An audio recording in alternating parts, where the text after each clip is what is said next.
संघर्ष में भी हौसला कैसे कायम रखें, पैसे की जिंदगी में क्या होती है अहमियत, जानिए जाने माने अभिनेता आशुतोष राणा के जीवन से।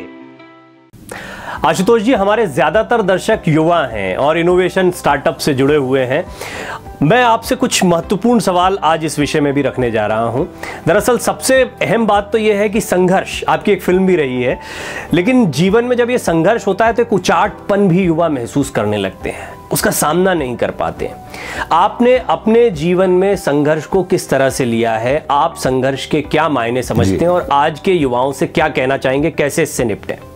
देखिए, इंसान की जो प्रकृति होती है या इंसान के द्वंद्व का मूल कारण जो होता है वो उसकी इच्छा और उसकी क्षमता के बीच में जो निरंतर द्वंद्व होता रहता है, वही उसके कष्ट का या वही उसके इष्ट तक पहुंचाने का कारण होता है। तो इससे बचने का क्या मार्ग है कि जिस कार्य को करने की आपके अंदर इच्छा हो, या तो उस कार्य को करने की क्षमता पैदा कर लीजिए, या जिस कार्य को करने की आपके अंदर क्षमता हो उस कार्य को करने की इच्छा पैदा कर लीजिए। तो जब इच्छा और क्षमता, ये दोनों यानी विश और कैपेसिटी, जब ये दोनों एक हो जाती हैं तब आप निर्द्वंद हो जाते हैं, निश्चिंत हो जाते हैं। फिर आप आनंद के लिए काम करते हैं, या ये कहें कि फिर आप आनंद के लिए काम नहीं करते हैं, आप आनंद से काम करते हैं। तो अक्सर हमारा ये मानना होता है कि हम आनंद के लिए काम ना करें, हम आनंद से किसी भी कार्य को करें। तो आप और हम देखेंगे कि जिंदगी में मिलने वाले जितने भी परिणाम हैं, फिर हम परिणामों के प्रति हमारी रुचि नहीं रहेगी, फिर हमारी कर्म के प्रति, हमारे प्रयासों के प्रति हमारी रुचि रहेगी, क्योंकि हम जो भी प्रयास कर रहे हैं, जो भी कर्म कर रहे हैं, वो आनंद से कर रहे हैं। तो आनंद कोई उपलब्धि नहीं होती है, आनंद उस प्रक्रिया का बाय डिफ़ॉल्ट एक आवश्यक अंग होता है। तो मेरा यही मानना है। फिर दूसरी चीज़ ये होती है कि कुछ लोग होते हैं जो अनुकूल परिस्थितियों में अनुकूल परिणाम लाते हैं, ये मध्यम प्रकृति के लोग होते हैं। कुछ लोग होते हैं जो अनुकूल परिस्थितियों में प्रतिकूल परिणाम लाते हैं। इनको अक्सर ये माना जाता है कि इनकी प्रकृति अधम प्रकृति है। और कुछ लोग होते हैं जो प्रतिकूल परिस्थितियों में अनुकूल परिणाम लाते हैं, उनको आप उत्तम प्रकृति के व्यक्ति कहते हैं। तो प्रतिकूल परिस्थितियों में अनुकूल परिणाम लाने की जो स्थिति होती है वो तभी निर्मित होती है जब हम आनंद से काम करें, आनंद के लिए काम ना करें। आज हम आत्मनिर्भर भारत की बातें कर रहे हैं। आत्मनिर्भरता ये शब्द बड़ा सुनने में आ रहा है। युवा भी चाहते हैं कि वो एंटरप्रेन्योरशिप के लिए जाएं, स्वाधीन हो जाएं, खुद के लिए काम करें। इन सब के बीच में मैं आपसे ये जानना चाहता हूं कि आत्मनिर्भरता के आप क्या मायने समझते हैं? आपने अपने जीवन में स्वाधीनता या आत्मनिर्भरता को कैसे समझा है? सबसे पहले तो इस बड़े कमाल के शब्द को हम समझ लें जो आपने कहा, आत्मनिर्भर या निर्भर। तो इसमें अभी हम आत्म को अलग कर रहे हैं, हम सिर्फ निर्भर पर आ रहे हैं। तो एक शब्द होता है निर्भर होना और एक चीज़ होता है निर्भर होना। तो जिंदगी में हमको और आपको जितने भी प्रयास करने चाहिए वो निर्भर के प्रयास करने चाहिए कि हम किसी भी चीज़ से भार मुक्त हो जाएं। तो आत्मनिर्भर का मतलब ही होता है कि आप जब अपनी आत्मा यानी स्व के प्रति आप विश्वास से भरे होते हैं, तब फिर आप निर्भर नहीं होते हैं, आप स्व के प्रति निर्भर नहीं हैं, अपितु आप स्व से निर्भर करने की स्थिति में जा रहे हैं। तो आप स्वयं जब निर्भर रहेंगे, भार मुक्त रहेंगे, तो आपके संपर्क में आने वाले जितने भी लोग हैं वो भार मुक्त रहेंगे। तो मेरा ये मानना है कि एक चीज़ होती है कि आप कुछ लोग प्रेशर के कारण प्लेजर को भूल जाते हैं और कुछ लोग उस प्रेशर को ही प्लेजर के तौर पर बनाकर इस्तेमाल करने लगते हैं। तो अपने प्रेशर को, आप अपने प्लेजर को प्रेशर मत बनाइए, बल्कि अपने ऊपर पड़ने वाले प्रेशर को आप प्लेजर बनाने की दिशा में काम करें। और उसको वो तभी हो सकता है जब हम और आप जितने भी लोग हैं, हमारी ज़िंदगी जो होती है वो प्लानर के जैसी नहीं होती है। हम अक्सर योजनाकार के तौर पे अपने आप को मान लेते हैं कि आज हमने ये किया, कल हम ये करेंगे, परसों हम वहाँ पहुँचना चाहेंगे। मेरा अपना विश्वास है ट्रुथ ऑफ द मोमेंट में हर पल का एक सत्य होता है। तो उस पल के सत्य को अगर आप पूरा का पूरा जो भी उस समय आपके अंदर क्षमता है उस क्षमता के मुताबिक आप जिएंगे तो आप देखेंगे क्योंकि अक्सर क्या होता है कि या तो हम अपने अतीत में जीते हैं, पास्ट में, या हम अपने फ्यूचर में जीते हैं, प्रेजेंट, अपने भविष्य में। पास्ट में क्या होता है? पास्ट में हमारी गिल्ट्स होते हैं, ग्लानियाँ होती हैं कि काश हमने ये ना किया होता, काश हम ये ना कर पा रहे होते, रिग्रेट्स होते हैं। और फ्यूचर में क्या होता है? फ्यूचर में हमेशा वरीज होती हैं, चिंताएं होती हैं। तो जब आप ग्लानि मुक्त हो जाएं और चिंता मुक्त हो जाएं, उसी स्थिति को आप क्या कहते हैं? आनंद की स्थिति होती है। कि जिस पल आप ग्लानि मुक्त होते हैं और चिंता मुक्त होते हैं तो वो पल कहाँ होता है? वो पल होता है वर्तमान में, मतलब इस क्षण में।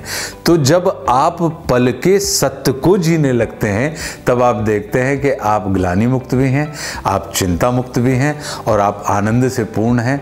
तो हर पल के सत्य को जिए। जो भी आपके अंदर क्षमता है, जिस भी किस्म की आपके अंदर क्षमता है, जैसा भी आप कार्य कर सकते हैं, आप उस समय, उस सत्य को, उस पल में आप अपना पूरा 100% दे दें तो आप पाएंगे कि फिर आपकी रुचि सिर्फ और सिर्फ कर्म में रहेगी। आपकी रुचि बिल्कुल भी परिणाम में नहीं रहेगी। परिणाम जो होगा वो बोनस के तौर पे आपके सामने आएगा, जो आपके आनंद में वृद्धि नहीं करेगा। क्यों? क्योंकि आप तो ऑलरेडी आनंद पूर्वक ही कार्य करते जा रहे थे, आप आनंद के लिए काम नहीं कर रहे थे।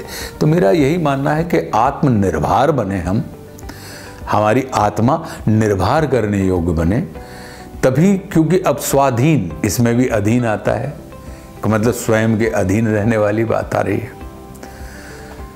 स्वातंत्र की जो बात होती है कि स्वयं का तंत्र, तो स्वयं का तंत्र क्या होगा? स्वयं का तंत्र कभी भी चिंता के लिए कार्य नहीं करता और कभी ग्लानि से प्रेरित होकर कार्य नहीं करता। स्व का तंत्र तो हमेशा आनंद से प्रेरित होकर कार्य करता है। आशुतोष जी, आप ग्रामीण परिवेश से आते हैं और निश्चित तौर पर गाडरवारा जैसी जगह से निकलकर मुंबई माया नगरी में अपनी जगह बनाना ये काफ़ी मेहनत का और संघर्ष का काम रहा होगा। ये ज़रूर बताएं, क्योंकि आजकल युवाओं में हमने देखा है कि वो परिस्थितियों को बड़ा जिम्मेदार मानते हैं और एक लक फैक्टर की बात वो हमेशा कर देते हैं कि किसी के भाग्य में है, किसी के भाग्य में नहीं है। आप भाग्य को कैसे देखते हैं? क्योंकि आपका अपना जीवन कई लोग देखते होंगे तो वो आपको भाग्यशाली मानते होंगे, लेकिन भाग्य को आप किस तरह से डिफाइन करते हैं? और युवा जो अपने करियर के लिए आगे बढ़ना चाहते हैं उन्हें भाग्य के क्या मायने समझने चाहिए? देखिए, मेरा मानना है भाग्य है क्या? अगर अंग्रेजी में पूछा जाए कि व्हाट इज लक, तो लक की जो स्पेलिंग होती है वो होती है LUCK, मतलब लेबर अंडर करेक्ट नॉलेज।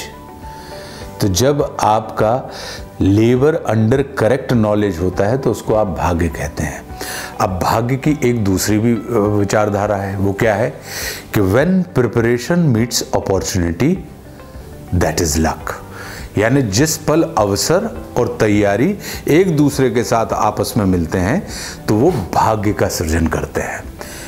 तो अब हमारे हाथ में अवसर तो है नहीं, हमारे हाथ में क्या है? हमारे हाथ में तैयारी है। तो हम तैयार अगर पूरे हैं तो ये माना जाता है कि तैयार व्यक्ति को जर्रे जर्रे में भी अवसर दिखाई देता है। तो हम तैयार रहें। जिस पल जब अवसर हमारी ज़िंदगी में आएगा तो आप देखेंगे कि जब अवसर तैयारी के साथ मिलेगा तो हमें हमारा भाग्य चमकेगा, लेकिन तब हम भाग्यशाली नहीं कहलाए जाएंगे। हमारी उपलब्धियां पुरुषार्थी की श्रेणी में रखी जाएंगी कि यार परम पुरुषार्थी व्यक्ति है और उसने परम पुरुषार्थ से वो तमाम चीज़ें उपलब्ध कर ली हैं। क्यों? क्योंकि वो तैयार थे। तो तैयारी की तरफ हम ध्यान दें और जब भी कभी अवसर आएगा तो तैयार व्यक्ति की तैयारी जिस पल अवसर से टकराएगी आप देखेंगे कि आपके भाग्य का सृजन हो गया। तो मैं खुद ग्रामीण भारत का व्यक्ति हूँ, मैं खुद, और दूसरी चीज़ ये है कि सफल व्यक्ति वही होते हैं जो असफल रहने के लिए तैयार। जो व्यक्ति अपनी असफलता को गरिमापूर्वक तरीके से झेल सकता है, वही व्यक्ति अपनी सफलता के प्रति भी गरिमा पूर्वक भरा रह सकता है। असफल अगर आप अपनी असफलता को गरिमापूर्ण तरीके से नहीं झेल पा रहे हैं, तो जहां असफलता हमें अवसाद से भरती है, तो ध्यान रखिए असफलता से ज़्यादा खतरनाक होती है सफलता, वो हमें उन्माद से भर देती है। तो हमें गरिमापूर्ण तरीके से अगर हमारे अंदर हुनर है अपनी असफलता को झेल पाने का, तो गरिमापूर्ण तरीके से ही हमारे अंदर हुनर होगा अपनी सफलता को झेल पाने का। क्यों? क्योंकि अवसाद में व्यक्ति सिर्फ स्वयं को कष्ट देता है, लेकिन उन्मादी व्यक्ति स्वयं के साथ साथ अपने समाज को भी कष्ट देता है। तो अच्छी सफलता कि स्वयं की सफलता में भी जिस व्यक्ति को प्रसन्न रहने का हुनर हो, और साथ में समाज की प्रसन्नता सफलता में भी प्रसन्न रहने की क्षमता वाला व्यक्ति हो, तो मुझे लगता है कि ये जो मानसिकता है, वो मानसिकता यदि हम पैदा कर लें, तो हम पाएंगे कि जीवन में क्योंकि हम और आप परिस्थितियां नहीं बदल सकते हैं, हमारे हाथ में परिस्थितियां नहीं है, लेकिन हमारे हाथ में मनस्थिति होती है। तो मनस्थिति को बदल दीजिए, आप देखेंगे कि परिस्थितियां अपने आप बदल जाएंगी। तभी हमारे संतों ने कहा है कि कठौती में मन चंगा तो कठौती में गंगा। तो मनस्थिति के ऊपर काम करें, परिस्थितियां उतनी प्रभाव या उतनी असरकारी नहीं होती जितनी मनस्थिति असरकारी होती है। आशुतोष जी, जब बात होती है फंडिंग की, जब बात होती है स्टार्टअप्स की, तो ये पैसा जो है युवाओं के दिमाग में चलता है। वो अपने पैशन को तो फॉलो करते हैं, लेकिन सबसे पहली चिंता होती है पैसा पैसा पैसा। पैसा ज़रूरी भी है, लेकिन हम ये भी जानते हैं कि कोई व्यक्ति जब काम करता है या कोई अच्छी योजना होती है तो पैसा अपने आप आता है। बहरहाल, आपने अपने जीवन में पैसे के महत्व को किस तरीके से समझा, और युवाओं को आप पैसे के बारे में क्या कहना चाहेंगे? वो पैसे का क्या महत्व माने और पैसे को लेकर उनकी सोच क्या होनी चाहिए? मैं अपने समस्त मित्रों से ये कहूंगा कि जीवन में एक होता है लोभ और एक होता है लाभ। तो लोभ के लिए काम ना करें, लाभ के लिए काम करें। लक्ष्मी जी के अनीति से भी लक्ष्मी आती है जी, तो वो अलक्ष्मी कहलाती है। नीति के मार्ग पर चलते हुए जो लक्ष्मी आती है वो लक्ष्मी कहलाती है। लेकिन जब नीति और प्रीति के माध्यम से जो लक्ष्मी आती हैं वो महालक्ष्मी कहलाती हैं। तो लक्ष्मी चंचला है, अलक्ष्मी चंचला है, लेकिन महालक्ष्मी जो है वो अचला है। तो नीति और प्रीति के मार्ग पर चलते हुए लोभ के लिए नहीं, लाभ से प्रेरित होकर अगर आप काम करेंगे तो आप देखेंगे। क्यों? क्योंकि अगर आप धन का सम्मान करेंगे तो धन आपका सम्मान करेगा। तो समय के कण का, समय के क्षण का, अन्न के कण का, धन के पण का और मनुष्य के प्रण का अगर हम सम्मान करें तो हम पाएंगे कि धीरे धीरे एक एक कण बन के बहुत बड़ी गोदाम बन जाता है, एक एक क्षण बन के बहुत सुखद समय बन जाता है, एक एक पण बन के बहुत बड़ी अट्टालिकाएं हमारे और आपके जीवन में आ जाती हैं, और एक छोटे छोटे प्रण बन के हमको और आपको बड़ा प्राणवान संकल्पवान व्यक्ति बना देता है। तो मेरा ये मानना है कि धन के लिए काम ना करें, मन के लिए काम करें, अपने पैशन को अपना प्रोफेशन बनाइए, तो आप पाएंगे। क्यों? क्योंकि या तो 3 P में से या तो आप प्रॉफिट के लिए काम करते हैं, या प्लेजर के लिए काम करते हैं, या पावर के लिए काम करते हैं। हो सकता है कि आपको प्रॉफिट मिल जाए, लेकिन जरूरी नहीं कि प्रॉफिट में आपको प्लेजर भी हो और पावर भी हो सकता है कि आप पावरफुल हो जाएं, लेकिन आवश्यक नहीं है कि आपको प्रॉफिट भी हो और आपके पास प्लेजर भी हो। लेकिन ये तय है कि अगर आप प्लेजर के लिए काम करते हैं तो आपके पास प्रॉफिट भी होगा और आपके पास पावर भी होगा। तो धन के लिए नहीं, मन के लिए काम करें, मन का काम करें, तो आप पाएंगे कि धन आपके पास स्वतः, भले ही उसकी रफ्तार धीमी होगी, लेकिन वो आता जाएगा। हर आदमी की जिंदगी ताश के 52 पत्ते के जैसी होती है। हर गड्डी में 4 इक्के होते हैं। अंतर इतना है कि किसी के 4 इक्के पहले ही निकल आते हैं और किसी के 30 पत्ते तक एक एक का नहीं निकलता, 35 पत्ते तक एक एक का नहीं निकलता, और वो फ्रस्ट्रेट हो जाता है और उसको लगता है कि मेरे पास दुक्की, जिनके 4 इक्के निकले शुरू में, तो क्या उनके अंदर दुक्की तिक्की नहीं थी गड्डी में? थी।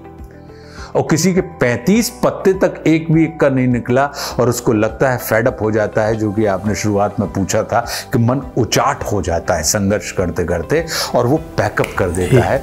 लेकिन उस समय सिर्फ इतना याद रखिए कि अगर 35 पत्ते तक एक भी इक्का नहीं निकला है, इसका मतलब है कि आने वाले 17 पत्तों में 4 इक्के गिरने वाले हैं। तो फिर जैसे ही वो इक्का गिरेगा तो फिर आपको कुछ नहीं करना है, जो करना है वो इक्के को करना है। तो पैकअप मत करिए, ये मान के चलिए कि हर आदमी की गड्डी में 4 इक्के होते हैं। हमारा और आपका जीवन जो है वो एक ताश की गड्डी के 52 पत्तों के जैसा होता है। और 52 पत्ते हैं तो 3 इक्के हों तो वो गड्डी पूरी नहीं कहलाती, 3 दुक्की हो तो भी गड्डी पूरी नहीं कहलाती। तो दुक्की, तिक्की, चौवी, पंजी सब गड्डियों में होती है, तो इक्के भी सब गड्डियों में होते हैं। तो बिल्कुल धैर्यपूर्वक पैकअप ना करें। पत्ता नहीं निकला है तो उस समय ये सोचें कि 35 पत्तों तक एक इक्का नहीं निकला है, ये ना सोचें, बल्कि ये सोचें कि अगले 17 पत्तों में अब 4 इक्के गिरेंगे, तो मुझे पैकअप नहीं करना है, मुझे खेल में बने रहना है। मुझे पूरी उम्मीद है आशुतोष जी कि आपकी एक एक बात को युवा बड़ी गंभीर, क्योंकि एक एक प्रश्न के जवाब में आपने उन्हें कई महत्वपूर्ण जानकारियां दी हैं। आपकी पुस्तक राम राज्य के लिए आपको ढेरों शुभकामनाएं। इनोवेट नाउ के लिए आपने समय निकाला, इसके लिए हृदय से आपका आभार। बहुत बहुत धन्यवाद। बहुत बहुत धन्यवाद। नमस्कार, मैं आशुतोष राणा। इनोवेट नाउ के सभी दर्शकों को मेरा हार्दिक प्रणाम, और आप बहुत जल्दी मेरा ये इंटरव्यू इनोवेट नाउ पर देख पाएंगे। प्रणाम। हमें उम्मीद है आपको हमारा कंटेंट पसंद आता है। अपने सुझाव जरूर हमसे साझा करें और चैनल को लाइक और सब्सक्राइब करना न भूलें। साथ ही साथ अपने मित्रों से भी इन वीडियोस को साझा करें।